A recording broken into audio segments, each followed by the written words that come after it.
Missile launch sites పైన ఇప్పుడు America forces దాడులు నిర్వహించాయి. అండ్ ఇరాన్కి సంబంధించినటువంటి బోట్స్ చాలా వాటిని ధ్వంసం చేశాయి. ఒకవైపు సీజ్ ఫైర్ కాల్పుల విరమణ అమల్లో ఉన్నటువంటి ఈ టైంలో ఇప్పుడు అమెరికా స్ట్రైక్స్ చేయడంతో మళ్ళీ కథ మొదటికి వచ్చినట్టు పరిస్థితి ఇప్పుడు ఏర్పడుతోంది.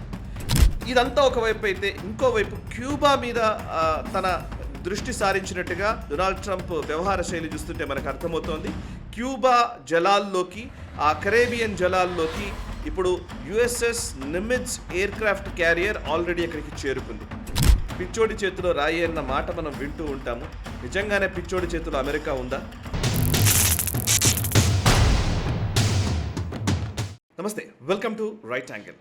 ప్రస్తుతం ఇరాన్ యుద్ధానికి సంబంధించి నిన్నటి వరకు కూడా, నిన్న అనే కంటే కూడా ఒక రకంగా చెప్పాలంటే కొన్ని గంటల ముందు వరకు కూడా అన్ని అంతర్జాతీయ ప్రసార మాధ్యమాలు, వార్తాపత్రికలు inch closer to Iran deal అని వార్తా కథనాలు రాశాయి.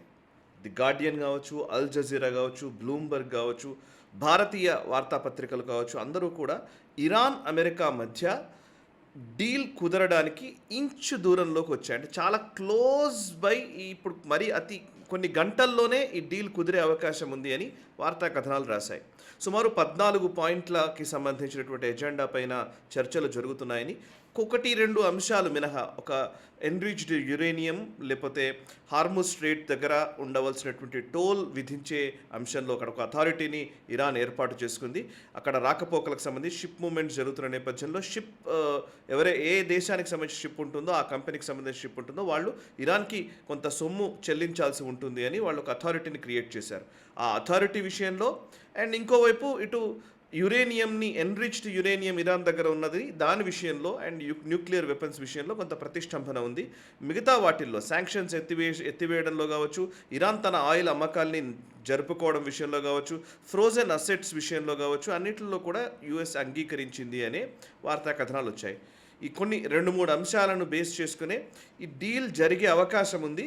ఆ 2-3 అంశాలని పక్కన పెట్టి ఒక 6 నెలల వరకు గడువు విధించుకొని వాటి మీద తర్వాత చర్చిద్దాము, కానీ ఫస్ట్ అయితే హార్ముజ్ని ఓపెన్ చేద్దాము అనే విషయానికి సంబంధించి ఒక అంగీకారానికి వచ్చారు అన్న కోణంలో చర్చలు జరుగుతున్నటువంటి టైంలోనే డొనాల్డ్ ట్రంప్ తన సోషల్ మీడియా మాధ్యమమైనటువంటి ట్రూత్ సోషల్లో ఒక పోస్ట్ ద్వారా ఇంకొక వైపు సెంట్రల్ కమాండ్, ఏదైతే గల్ఫ్ రీజియన్లో అమెరికాకు సంబంధించినటువంటి ఫోర్సెస్ ఉన్నాయో వాళ్ళు సెంట్రల్ కమాండ్ అంటారు, ఆ సెంట్కామ్ స్పోక్స్ పర్సన్ ఇచ్చినటువంటి స్టేట్మెంట్ అండ్ మార్కో రూబియో ఇచ్చినటువంటి స్టేట్మెంట్తో ఒక్కసారిగా మళ్ళీ తలకిందులైన వాతావరణం కనబడుతోంది. ఇక డీల్ ముగియబోతోంది, ఇరాన్కి అమెరికాకి మధ్య శాంతి చర్చలు సఫలీకృతం అవ్వబోతున్నాయి అని ఒక పాజిటివ్ సంకేతాలు రావడంతో ఈవెన్ భారతీయ స్టాక్ మార్కెట్లు, అంతర్జాతీయ మార్కెట్లు అన్నీ కూడా కొంత ఉత్సాహవంతంగా ర్యాలీ అయ్యాయి. ఒక్కసారిగా ఇప్పుడు ఈ కుదుపుతోటి మళ్ళీ మారిపోయినటువంటి పరిస్థితి. అసలు ఏం జరిగిందో చెప్తాను నేను. డొనాల్డ్ ట్రంప్ నిన్న ఒక ట్వీట్ చేశారు, ఒక పోస్ట్ పెట్టారు ట్రూత్ సోషల్లో.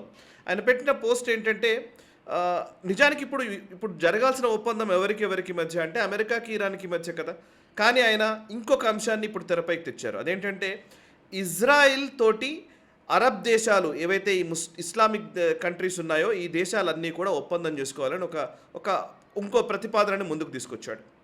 అబ్రహాం అకర్డ్స్ అంటారు. మనకు తెలుసు ఇజ్రాయెల్ తోటి యుఏఈ ఆల్రెడీ అబ్రహాం అకర్డ్ చేసుకుంది. అందులో భాగంగానే ఈవెన్ మనం కూడా I2U2 ఒక కూటమిని కూడా ఏర్పాటు చేసుకున్నాం. Israel, India, UAE, USA I2U2 కూటమి కూడా మనం ఏర్పాటు చేసుకోవడం తెలుసు. అయితే ఇప్పుడు భారత్ అండ్ యుఏఈ, అదేవిధంగా ఇజ్రాయిల్, అమెరికా మధ్య కుదిరేటువంటి ఒప్పందంతో పాటు India, middle east, Europe economic corridor కూడా మనం రూపొందించుకోవడానికి మనం ఆల్రెడీ ప్రయత్నాలు చేస్తూ ఉన్నాము. దాని గురించిన అనేక వీడియోల్లో నేను వివరించడం జరిగింది. ఇప్పుడు ఏంటంటే యుఏఈ ఎలాగూ ఈ అబ్రహాం అకార్డ్ చేసుకుంది ఇజ్రాయెల్ తోటి, ఇంకోవైపు బహ్రెయిన్ కూడా ఆ ఒప్పందం చేసుకుంది. బహ్రెయిన్కిను ఇజ్రాయెల్కి రెండింటికి మధ్య కొంత సుహృద్భావ వాతావరణం వచ్చింది. సౌదీ కూడా వాళ్ళ ఎయిర్ స్పేస్ని ఇస్తున్నారు. మరి ఇంతకు ముందున్నంత హార్డ్గా సౌదీ బిహేవియర్ లేదా సౌదీ ఫారిన్ పాలసీ ఇప్పుడు ఇజ్రాయెల్ పట్ల లేదు. సో మిగతా దేశాలు, కొన్ని ఇస్లామిక్ దేశాలు అన్నీ ఉన్నాయి, వీళ్ళందరూ కూడా ఇజ్రాయెల్ని అసలు అఫీషియల్గా, అధికారికంగా కనీసం రికగ్నైజ్ కూడా చేయలేదు దేశంగా. అందులో పాకిస్తాన్ కూడా ఉంది. ఈ దేశాలన్ని అధినేతలకి వాళ్ళకి నేను కాల్ చేశాను, వాళ్ళతో మాట్లాడాను నేను. ఎవరెవరు ఏ ఏ దేశాలనేది కూడా ఆయన మెన్షన్ చేశారు ట్రూత్ సోషల్ పోస్ట్‌లో. అవేంటంటే యూఏఈ అధినేత, ఖతార్ అధినేత, పాకిస్తాన్‌కి సంబంధించి, మిగతా దేశాలన్నిటికి సంబంధించి ఆయా దేశాధినేతల్ని తోటి మాట్లాడారు డొనాల్డ్ ట్రంప్. కానీ పాకిస్తాన్‌లో షహబాజ్ షరీఫ్, ప్రధాని నిజానికి షహబాజ్ షరీఫ్, ఆయనతో మాట్లాడలేదు. ఫీల్డ్ మార్షల్ వాళ్ళ ఆర్మీ చీఫ్ అయినటువంటి అసీం మునీర్‌తో మాట్లాడారు. అంటే నిజానికి మాట్లాడితే షహబాజ్ షరీఫ్ కంటే అసీం మునీరే టాప్ లీడర్ అని ఆయన భావించి ఉండవచ్చు, అది నిజం కూడా. సో అసీం మునీర్తో మాట్లాడారు. అండ్ టర్కీ అధినేత ఎర్డోగాన్తో మాట్లాడారు. Egypt, Jordan, Bahrain, Saudi Arabia, ఈ దేశాలందరితో నేను మాట్లాడాను. వాళ్ళందరికీ నేను ఒక సూచన చేశాను, మీరందరూ కూడా అబ్రహాం అకార్డ్ చేసుకోండి ఇజ్రాయెల్ తోటి. అబ్రహాం అకార్డ్ అంటే ఏం లేదు, ఈ యూదులకు కానివ్వండి, ముస్లిమ్స్ కానివ్వండి, క్రిస్టియన్స్కి కానివ్వండి, ఆద్యుడు ఎవరు అని అంటే కనుక అబ్రహాం. సో అబ్రహాం సంతతిగా ఈ 3 మతాలు వాళ్ళకు ఏర్పడ్డాయి కాబట్టి అబ్రహామిక్ రిలీజియన్స్ అని వీటిని అంటారు. సో అబ్రహాంకి సంబంధించినటువంటి సంతతిగానే, ఆయనకు సంబంధించినటువంటి వారసులుగానే ఈ 3 మతాలకు సంబంధించి ఉంటాయి కాబట్టి సో అబ్రహాం అకార్డ్స్ అని దీనికి ఒక పేరు. సో దీన్ని ఇజ్రాయెల్ అండ్ యూఏఈ ఆల్రెడీ చేసుకున్నాయి కాబట్టి ఇప్పుడు మిగతా దేశాలు కూడా చేసుకోవాలి. ఇది నేను ఖచ్చితంగా చేసుకోవాల్సిన అంశంగా నేను చెబుతున్నాను అని డొనాల్డ్ ట్రంప్ ప్రకటించాడు. ఇప్పుడు ఒక్కసారిగా పాకిస్తాన్ అసీం మునీర్ గొంతులో వెలక్కాయపడ్డట్టు అయింది. ఎందుకంటే అసీం మునీర్ డొనాల్డ్ ట్రంప్ని ప్రసన్నం చేసుకోవడం కోసం మిలియన్స్ ఆఫ్ డాలర్స్ ఖర్చు చేశాడు పిఆర్ కోసం. అండ్ అమెరికాలో ఉన్నటువంటి డొనాల్డ్ ట్రంప్కి మధ్యలో ఉన్నటువంటి మధ్యవర్తులకు వాళ్ళందరికీ కూడా చాలా వరకు డబ్బులు ఇచ్చారు. అండ్ ఆయన పర్సనాలిటీని, ముఖ్యంగా అసీం మునీర్కి సంబంధించినటువంటి ఆ చరిష్మాని డొనాల్డ్ ట్రంప్ని చేరవేయడం కోసం డబ్బు ఖర్చు చేశాడు అని కూడా అనేక కథనాలు వచ్చాయి. అసీం మునీర్ చాలా ప్రయత్నం చేసిన తర్వాత ఇవాళ మై ఫేవరెట్ ఫీల్డ్ మార్షల్ అని డొనాల్డ్ ట్రంప్ చెప్పే స్థాయికి వచ్చింది. ఈవెన్ పాకిస్తాన్ని ఇవాళ ఇరాన్, అమెరికా మధ్య మధ్యవర్తిగా ఉంచారు. మధ్యవర్తి అనే కంటే కూడా అమెరికా ఏది చెబితే అది చేయడం కోసం పాకిస్తాన్ని పక్కన పెట్టుకున్నాడు. అంతవరకు అందరికీ తెలిసిందే. సో ఇదంతా జరుగుతున్నటువంటి టైంలో ఇప్పుడు అసీం మునీర్ దీనికి ఎలా రెస్పాండ్ అవ్వాలి తెలియని ఒక పరిస్థితుల్లోకి ఇప్పుడు పాకిస్తాన్ చేరుకుంది. ఎందుకంటే ఇజ్రాయెల్ పట్ల ద్వేషాన్ని సంవత్సరాలుగా వాళ్ళు ప్రోధి చేస్తూ వచ్చారు పాకిస్తాన్లో. ఇప్పుడు సడన్గా డొనాల్డ్ ట్రంప్ ఇవాళ అసీం మునీర్కి లేదా పాకిస్తాన్కి మీరు ఇజ్రాయెల్తో ఒప్పందం చేసుకోవాలి అనడం అనేది ఇప్పుడు ఒక్కసారిగా వాళ్ళకి షాక్కి గురి చేసే అంశంగా మారింది. వాళ్ళ ఫారిన్ పాలసీయే పూర్తిగా మార్చుకోవాల్సిన పరిస్థితి వస్తుంది. సో సరే, దాని విషయంలో ఇప్పుడు ఇమీడియట్గా వాళ్ళు ఖండించవచ్చు, ఇంకేదైనా చేయవచ్చు. ఇదొక అంశం. అబ్రహాం అకార్డ్స్ అనే ఒక విషయాన్ని ఇప్పుడు తెరపైకి తీసుకురావడం అనేది ఒక అంశం.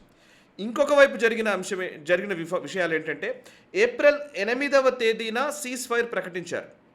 నిజానికి ఫిబ్రవరి 28వ తేదీన మొదటిసారి అటాక్స్ జరిగినప్పటి నుంచి కంటిన్యూస్గా దాడులు జరుగుతూ వచ్చాయి. ఏప్రిల్ 8వ తేదీన సీజ్ ఫైర్ని అనౌన్స్ చేశారు. ఆ తర్వాత ఇస్లామాబాద్ వేదికగా కొంత చర్చలు జరిగాయి. ఆ తర్వాత చర్చలు విఫలమయ్యాయని ప్రకటన వచ్చింది. తాత్సారం జరుగుతూ ఉంది, చర్చలు చేస్తున్నాము అని చెబుతూ వస్తూ ఉన్నారు. మొత్తానికి ఏప్రిల్ 8వ తేదీన సీజ్ ఫైర్ ప్రకటించినప్పటి నుంచి ఇప్పటి వరకు పెద్దగా దాడులు జరగలేదు. సో డీల్ కుదరడానికి అవకాశం ఉంది అనుకుంటున్నటువంటి టైంలోనే సెంట్కామ్ పరిధిలోని సెంట్కామ్ నుంచి కొన్ని ఇరాన్కి సంబంధించినటువంటి మిజైల్ లాంచ్ సైట్స్ పైన ఇప్పుడు అమెరికా ఫోర్సెస్ దాడులు నిర్వహించాయి. అండ్ ఇరాన్కి సంబంధించినటువంటి బోట్స్ చాలా వాటిని ధ్వంసం చేశాయి. ఒకవైపు సీజ్ ఫైర్, కాల్పుల విరమణ అమల్లో ఉన్నటువంటి ఈ టైంలో ఇప్పుడు అమెరికా స్ట్రైక్స్ చేయడంతో మళ్ళీ కథ మొదటికి వచ్చినట్టు పరిస్థితి ఇప్పుడు ఏర్పడుతోంది. చాలా దగ్గరికి వచ్చింది డీల్ చేసుకోవడానికి అనుకుంటున్నటువంటి టైంలో ఇప్పుడు అమెరికా చేసినటువంటి దాడుల వల్ల మళ్ళీ ఈ చర్చలు మళ్ళీ తాత్సారమయ్యే అవకాశం ఉంది. ఈ డీల్ కుదరడానికి అవకాశం మళ్ళీ పూర్తిగా పోయినట్టుగానే స్పష్టంగా మనకు కనబడుతోంది. ఇప్పుడు అమెరికా చేసినటువంటి దాడులకు ప్రతిగా ఇరాన్ కూడా రిటాలియేట్ చేసింది. యుఎస్ రీపర్ డ్రోన్స్ని నేలకూల్చామని ఇరాన్ ఐఆర్జీసీ ప్రకటించింది. సో యుద్ధం లేదు, కొంత శాంతియుత వాతావరణం ఉంటుందేమో అనుకుంటున్నటువంటి టైంలో ఇప్పుడు మళ్ళీ మిజైళ్ల దాడి మొదలవడము అండ్ ఇంకోవైపు అటు ఇరాన్ నుంచి వచ్చేటువంటి ప్రతిస్పందన ఏ విధంగా ఉంటుంది, అమెరికా ఇంకా ఈ దాడుల్ని తీవ్రం చేస్తుందా, ఇవన్నీ మనం చూడాల్సినటువంటి విషయాలు. ఇక మూడో అంశం ఏంటంటే చర్చలు ఇప్పుడు ఖతార్ వేదికగా కొంత జరుగుతూ ఉన్నాయి. 14 పాయింట్ తోటి కూడినటువంటి ఎజెండాని పెట్టుకొని ఇప్పుడు రెండు దేశాల మధ్య చర్చలు నడుస్తూ ఉన్నాయి. ఈ చర్చల్లో మేజర్గా ఇరాన్ విషయంలో ఇరాన్ పైన ఆంక్షలు ఎత్తివేయడంలో కావచ్చు, ఇరాన్కి సంబంధించినటువంటి ఫ్రోజన్ అసెట్స్ కొన్ని ఉన్నాయి, ఆ అసెట్స్ని రిలీజ్ చేయడంలో కావచ్చు, వీటన్నిటికీ అమెరికా అంగీకరిస్తోంది. కానీ ఒకే ఒక విషయంలో పట్టుబట్టుకొని అమెరికా కూర్చుంది, అదేంటంటే ఎన్రిచ్డ్ యురేనియం విషయంలో. ఇరాన్ దగ్గర యురేనియం నిల్వలు ఉండడానికి వీల్లేదు, వాళ్ళు న్యూక్లియర్ వెపన్స్ తయారు చేసుకోవడానికి వీల్లేదు అనే విషయాన్ని మాత్రం అమెరికా పదే పదే మాట్లాడుతోంది. ఆ విషయం మీదనే ఈ ప్రతిష్టంభన కొనసాగుతోంది. ఇంకొక వైపు ఇరాన్ ఒక అథారిటీని ఏర్పాటు చేసింది. ఆ అథారిటీని ద్వారా పర్షియన్ గల్ఫ్ నుంచి బయటకు వచ్చేటువంటి అన్ని షిప్మెంట్స్కి సంబంధించి టోల్ వసూలు చేసే అవకాశం ఉంటుంది. ఆ అథారిటీని అంగీకరించే విషయంలో కూడా యుఎస్ఏ తప్పుపడుతోంది, దాన్ని కూడా అంగీకరించకుండా ఉండే పరిస్థితి కనబడుతోంది. సో ఈ రెండింటి అంశాల మీద చాలా సీరియస్ డిస్కషన్స్ జరుగుతున్నాయి. ఈ డిస్కషన్స్ జరుగుతున్న టైంలోనే అబ్రహాం అకార్డ్స్ అనే ఒక పేరును తీసుకురావడము, ఇంకోవైపు దాడులకు పూనుకోవడంతో ఇప్పుడు మళ్ళీ ఈ యుద్ధం ఇంకెంతకాలం నడుస్తుందో తెలియని పరిస్థితి నెలకొంది. ఇదంతా ఒకవైపు ఉంటే ఇంకోవైపు క్యూబా మీద తన దృష్టి సారించినట్టుగా డొనాల్డ్ ట్రంప్ వ్యవహార శైలి చూస్తుంటే మనకు అర్థమవుతోంది. క్యూబా జలాల్లోకి, ఆ కరేబియన్ జలాల్లోకి ఇప్పుడు USS Nimitz aircraft carrier already అక్కడికి చేరుకుంది. సో ఇరాన్ నుంచి యుద్ధ మైదానాన్ని ఆయన క్యూబాకి షిఫ్ట్ చేస్తాడు అని అనుకుంటున్న టైంలో ఇరాన్ డీల్ కుదరకుండా ఇంకెంతకాలం నడుస్తుంది అనేది ఇప్పుడు మనం చూడాల్సినటువంటి విషయం. ఇక ఇదంతా పక్కన పెడితే ట్రూత్ సోషల్లో డొనాల్డ్ ట్రంప్ రోజూ చేస్తున్నటువంటి ఆయన ట్రూత్ సోషల్ టైం లైన్ చూస్తూ ఉంటే గత కొంతకాలంగా ఆయన చేస్తున్నటువంటి ట్వీట్స్ కానీ, ఆయన రీట్వీట్ చేస్తున్నవి కానీ అవన్నీ చూస్తూ ఉంటే స్పష్టంగా మనకు కనబడుతుంది ఏంటంటే డొనాల్డ్ ట్రంప్ చాలా భయాందోళనలో ఉన్నాడు. అందులోనూ ఆయన అప్రూవల్ రేటింగ్స్ పూర్తిగా పడిపోయాయి అమెరికాలో. కాబట్టి రాబోయే మిడ్ టర్మ్ పోల్స్కి ఆయన సన్నద్ధం అవ్వడానికి ఆయన అనేక ప్రయత్నాలు చేస్తూ ఉన్నారు. అదేంటంటే అసలు నిజంగా చెప్పాలంటే అమెరికా అధ్యక్షుల జాబితా తీస్తే అందులో చాలా వరస్ట్ అధ్యక్షులు ఎవరు అనంటే జో బైడెన్, బరాక్ ఒబామా అని పోస్ట్ చేశారు. ఇంకోవైపు ఆయనకాయన స్వోత్కర్ష పరనింద అంటూ ఉంటారు రాజకీయాల్లో. సో తనకు తాను పొగడ్తల వర్షం కురిపించుకోవడము, ఆయనకాయన ప్రశంసలు చెప్పుకోవడము, అండ్ ఇంకొక వ్యక్తుల్ని పరనింద అంటారు, వేరే వాళ్ళనేమో నిందిస్తూ ఉండడము, ఆరోపణలు చేస్తూ ఉండడము, విమర్శిస్తూ ఉండడం. సో అట్లా అటు డెమోక్రాట్స్ని తూర్పారబడుతూ తనకు తాను మాత్రం, ముఖ్యంగా డొనాల్డ్ ట్రంప్ తనకు తాను చాలా గొప్ప అధ్యక్షుడిగా చిత్రీకరించుకునే ఒక ప్రయత్నం కూడా చేస్తున్నాడు. ఆయన ట్రూత్ సోషల్ ఆయన పోస్ట్ చూస్తుంటే the deal maker in chief అని ఆయనకి ఒక ట్యాగ్ పెట్టేసి ఒక క్యాప్షన్ పెట్టి పోస్టులు చేశారు. The man who saved America, the master negotiator, the only president who knows how to fix the white house.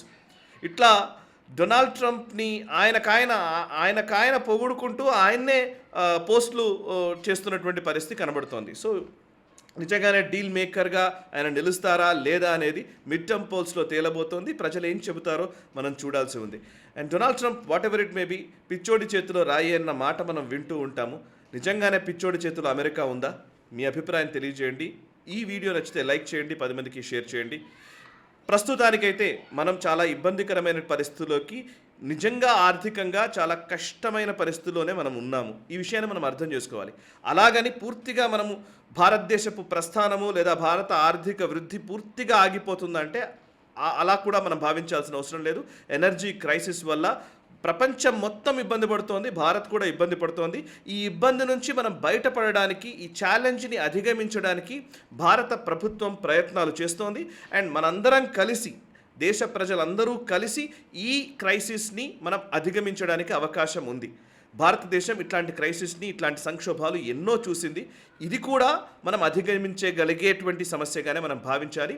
ఏదేమైనా ఈ సంక్షోభ స్థితి కేవలం మ్యాన్ మేడ్ క్రైసిస్. ఇది ఒక డొనాల్డ్ ట్రంప్ అనే ఒక వ్యక్తి చేసినటువంటి ఈ క్రైసిస్ ఇలాగే కంటిన్యూ అవుతే ప్రపంచం మొత్తం ఇబ్బంది పడాల్సి వస్తుంది. దానికి ప్రిపేర్ అయి ఉండాలి. ఎట్ ద సేమ్ టైం దాన్ని అధిగమించడానికి కావాల్సినటువంటి పరిష్కార మార్గాల్ని కూడా అన్వేషించాలి, అమలు పరచాలి.